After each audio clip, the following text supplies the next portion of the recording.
Hello नमस्कार दोस्तों, आप लोगों का अपना यूट्यूब चैनल रोजगार 7590 में स्वागत है। आज आप लोगों को बताने वाले हैं रेलवे ग्रुप डी भर्ती में अप्रेंटिस छात्रों की नई नई समस्याओं को देखते हुए सभी अप्रेंटिसों ने काफ़ी मेहनत की है और इसके लिए एक अप्रेंटिस का सम्मेलन रखा है जिसमें जीएम और ओटीएस की लेके डिमांड रखी गई है और इसमें सभी अप्रेंटिस को पहुंचना मोस्टली बहुत ज़रूरी है, क्योंकि आप लोगों को बता दें कि ये सम्मेलन में देखिए केवल अप्रेंटिस छात्र ही नहीं आ रहे हैं। इसमें देखिए रेलवे की जो यूनियन के अध्यक्ष हैं, जैसे एनएफआईआर और एआईआरएफ, दोनों अध्यक्ष वहाँ पे आएंगे और साथ ही साथ रेलवे के राज्य मंत्री जो हैं वो भी वहाँ पे पहुँचने वाले हैं, क्योंकि सभी लोगों से मुलाकात करके अप्रेंटिस छात्रों ने अपनी समस्याओं को बताया है। और उनका कहना है कि देखिए सर, हम आज से नहीं, यहाँ बहुत दिनों से हम लोग आप लोगों के यहाँ और जहाँ जहाँ हम लोगों को 1% भी उम्मीद लगती है तो हम लोग अपने समायोजन के लिए वहाँ पूरा प्रयास करते रहते हैं। और हम लोग अभी तक बेरोजगार हैं और आपको ये मतलब दिखाया गया है 1,31,000 का जो रेलवे का डाटा है, अप्रेंटिसों की संख्या बताई गई है फॉर्म भरने की, उसको दिखाते हुए सभी अप्रेंटिसों ने अपनी डिमांड रखी है कि सर बताइए, पहले तो मतलब सीधे हम लोगों का समायोजन हो जाता था, 100% चांस होता था कि आपने अप्रेंटिस कर लिया तो फिर समायोजन हो जाता था।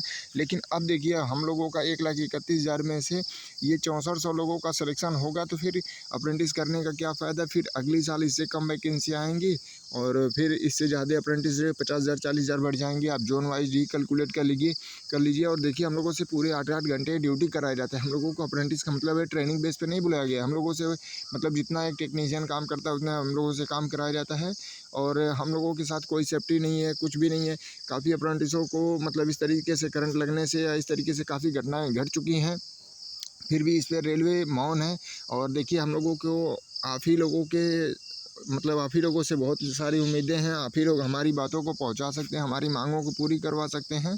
तो उन्होंने कहा है कि बिल्कुल हम आप लोगों के सपोर्ट में हैं, जब भी आप लोग रखिएगा। क्योंकि देखिए शिव गोपाल मिश्रा ने भी अपनी बातों को रखते हुए उन्होंने कहा है कि देखिए हमारे यहाँ आज से नहीं, बहुत दिनों से भी इस समस्या को लेकर अप्रेंटिस छात्र आ रहे थे कि नए अप्रेंटिस हैं, पुराने हैं, उनको बराबर कर दिया जाए या इनको समायोजन कर दिया जाए। फिर जब ग्रुप डी का फॉर्म भरा जाता है तो उसमें काफ़ी ट्रेड नहीं शो कर रहे थे, जैसे कोपा ट्रेड हो गया या इस तरीके से काफ़ी ट्रेड नहीं शो कर रहे थे, तो हमने उसको शो करवाया। तो हम आप लोगों के लिए हमेशा तैयार रहते हैं और आगे भी रहेंगे।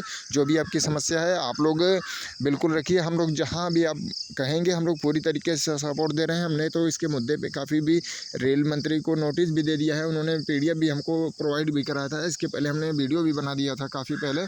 तो देखिए उनका कहना है कि हम पूरी तरीके से आप लोगों के सपोर्ट में हैं, लेकिन इसमें आप लोग कितना सक्षम हैं और आप लोग अपने भविष्य के लिए कितना है। आप लोग आइए, एक संवैधानिक तरीके से सम्मेलन रखते हैं, उसमें आप लोग अपनी जो भी समस्याएं हैं लिखित और सभी अप्रेंटिस वहाँ इकट्ठा होकर अपनी बातों को रखेंगे।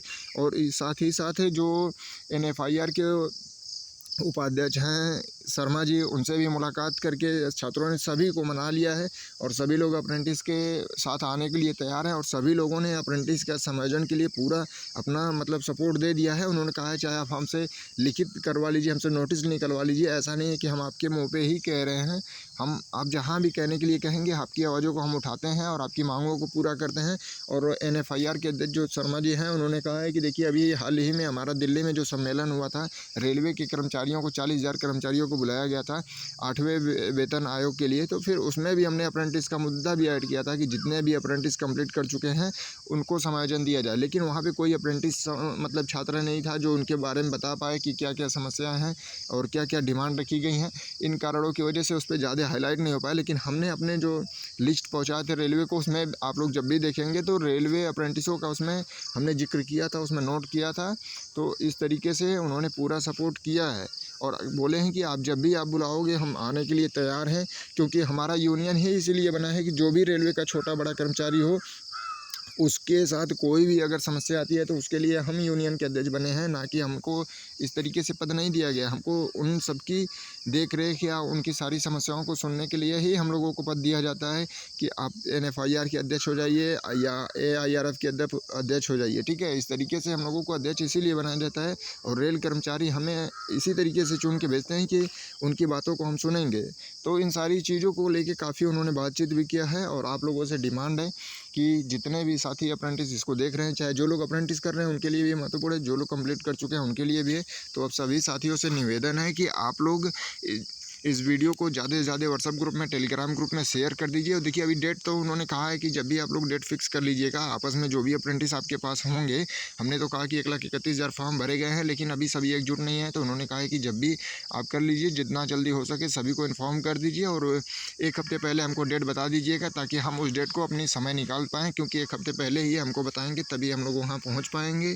तो आप सभी साथियों से निवेदन है कि देखिए आज जैसे ही आपको ये जानकारी हमने प्रोवाइड करा दी है, अब ये आपकी जिम्मेदारी है कि कौन सी डेट रखी जाए। देखिए अगर आज मतलब 2 तारीख 3 तारीख अगर फाइनल कर लेते हैं आप लोग, तो फिर 10 तारीख तक ये रख लिया जाएगा, तो उनको आज ही नोटिस पहुंचा दिया जाएगा तो कि 10 तारीख को हम लोग आ रहे हैं, सभी अप्रेंटिस आ रहे हैं, यहाँ पे आएंगे। इतनी सारी व्यवस्थाएं वहाँ मतलब उन्हीं लोगों की तरफ से की जाएगी, आपके रहने की मतलब कहाँ पे रुकना है। तो देखिए जितने भी साथी इस वीडियो को देखे होंगे, आप लोग खुद कमेंट में बता दीजिएगा कि आप लोग चलेंगे या नहीं चलेंगे, क्लियर कर दीजिएगा। उस हिसाब से वहाँ पे मतलब बात कर ली जाएगी, क्योंकि देखिए आप लोगों की संख्या इतनी है, लेकिन आप लोग 1000-2000 अप्रेंटिस भी वहाँ अपनी समस्याओं को लेकर नहीं पहुँच पाते हैं, क्योंकि सभी लोग आपस में बिजी रहते हैं कि नहीं हमको टाइम ही नहीं है, हम जाएँगे ही नहीं। तो इस तरीके से आप ही का नुकसान है। मान लीजिए जिस तरीके से एक दिन जाना है आपको दिल्ली में, उसी तरीके से आप मान लीजिए एग्ज़ाम देने जाएँगे यूपी, बिहार, झारखंड से, इस तरीके से पेपर देने जाते हैं। जैसे मान लीजिए आप लोग गए होंगे एलपी टेक्नीशियन में, नहीं हुआ तो आपको नहीं दिक्कत हुई, लेकिन अगर आप वहाँ चले जाएंगे तो फिर हो सकता है आपका मान लीजिए उसमें कुछ समायोजन हो जाए, कुछ आपको वरीयता मिल जाए, 50% मिल जाए, कोई भी मतलब लाभ ही मिल जाए। तो आपको एक बार जिस तरीके से आप एग्ज़ाम देने जाते हैं अपना सब कुछ करके, उसी तरीके से एक बार चले जाइए। आप लोग अपनी समस्याओं को रखेंगे तो फेस टू फेस रखने का तो मौका भी है। फिर ऐसा तो नहीं आप लोगों को पछतावा होगा कि नहीं हमने अपनी बातों को नहीं रखा वहाँ पे, या जो भी हमारी समस्या थी कोई सुना नहीं। तो देखिए आप लोगों से बता देंगे ये फर्स्ट एंड लास्ट आप लोग मौका समझ के आप लोग चलने के लिए तैयार होइए। और जंतर मंतर में या जहाँ भी आप लोग बता दीजिए 10 तारीख 12 तारीख एक डेट फिक्स करके हम लोगों को 1 हफ्ते पहले वहाँ पे सूचना देनी होगी सभी जगह, चाहे AIRF या NFIR तक, कि इस डेट को रहेगा। तो सभी साथियों से निवेदन है कि अगर आप लोग सहमत हैं जाने के लिए तो अपना डेट फाइनल करके बता दीजिएगा, और चलेंगे या नहीं चलेंगे, हाँ या नहीं, कमेंट में ज़रूर बता दीजिएगा। क्योंकि संख्या बल के हिसाब से कम 10% भी लोग पहुंच जाएंगे। जो 1,31,000 का डाटा है उसमें से 10% भी लोग पहुंच जाएंगे, तो समझिए आपकी समस्या का समाधान बिल्कुल 100% होने के चांसेज हैं। तो सभी साथियों से निवेदन है कि आप लोग इसमें अपनी प्रतिक्रिया ज़रूर दीजिएगा, हाँ या ना को लेके, yes or no, मतलब चलेंगे या नहीं चलेंगे, और कौन कौन चाहता है कि GM पावर या OTS लागू हो जाए। कम से कम नहीं कुछ लागू होता है तो चलिए 50% कोटा ही मिल जाए। तो जितने भी लोग इसके सपोर्ट में हैं, समर्थन में हैं, आप लोग कमेंट के माध्यम से बता दीजिएगा। और आपके जो भी साथी हैं अप्रेंटिस कंप्लीट कर चुके हैं या अप्रेंटिस कर रहे होंगे, उनको भी ये जानकारी पहुंचा दीजिएगा, ताकि उनकी भी समस्याएं जैसे उनकी अप्रेंटिस कंप्लीट होगी तो उनके भी साथ ये समस्या आने वाली है समायोजन को लेके, नौकरी को लेके। तो आप लोग उनको भी शेयर कर दीजिएगा।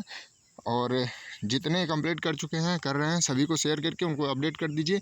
बाकी आपकी क्या इच्छा है आप लोग ज़रूर कमेंट में बता दीजिएगा, उसी हिसाब से वहाँ पे अपडेट देना होगा जल्द से जल्द, क्योंकि 1 हफ्ते पहले ही वहाँ पे सूचना देना है। फिर अगर मान लीजिए कल 4 तारीख को अगर कोर्ट का फैसला आ जाता है तो उसके बाद एग्ज़ाम होने लगेगा, तो काफ़ी आप लोगों को दिक्कत होगी जी जाने में। तो इस वजह से जल्द आप लोग ये क्लियर कर लीजिए। जितना जल्दी आप लोग क्लियर करेंगे उतना जल्दी 10 या 11 को ही फाइनल कर लिया जाएगा डेट। तो आप लोग कंफर्म करके बता दीजिएगा। जो लोग चैनल पे पहली बार आएंगे चैनल को सब्सक्राइब कर लीजिएगा। रेलवे जुड़ी सभी जानकारी आपको मिलती है। धन्यवाद।